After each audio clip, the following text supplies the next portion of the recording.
స్తోత్రములు. అందరికీ వందనాలండి. ఈ ఉదయకాలం వాక్యము లూకాసు వార్త 23వ అధ్యాయము 34వ వచనం చదువుకుందామండి.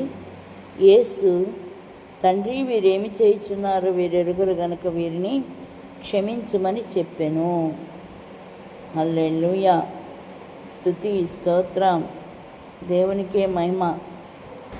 యేసుక్రీస్తు ప్రభువారు కల్వరి శిలువలో ఏమని మాట్లాడుతున్నారండి? మొట్టమొదటి మాట, తండ్రి, వీరేమి చేయుచున్నారో వీరెరుగరు గనుక వీరిని క్షమించుము అని మాట్లాడుతున్నాడు.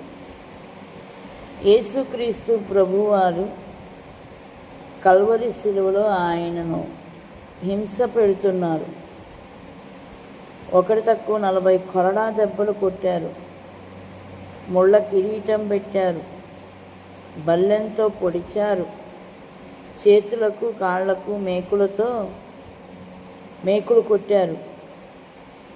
అయినను సరే యేసుక్రీస్తు ప్రభువారు క్షమించమని తండ్రిని అడుగుతున్నాడు,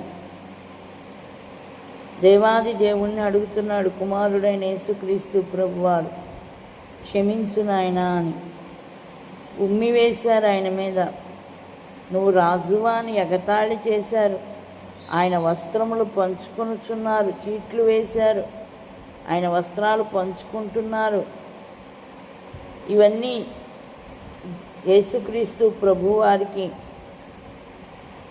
అక్కడ ఉన్న ప్రజలు చేస్తున్నప్పటికీ ఆయన ఎంతో చక్కని మాట మాట్లాడుతున్నాడు. తండ్రి, వీరేమి చేయుచున్నారో వీరెరుగరు గనుక వీరిని క్షమించుము. ఎంత గొప్ప మాట అండి! హింసించబడుతున్న వ్యక్తి లోపల నుంచి అంత గొప్ప మాట క్షమించడం. యేసు ప్రభు అందరినీ క్షమించాడు.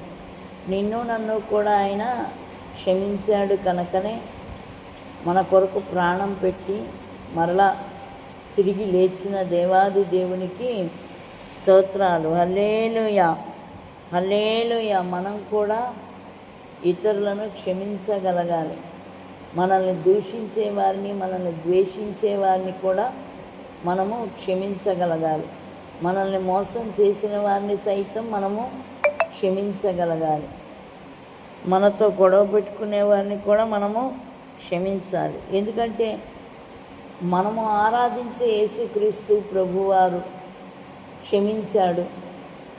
మనం దేవుడు అని చెప్పుకునే దేవాది దేవుడు క్షమించాడు కనుక ఆయన్ని ఎంత హింస పెడుతున్నా ఆయన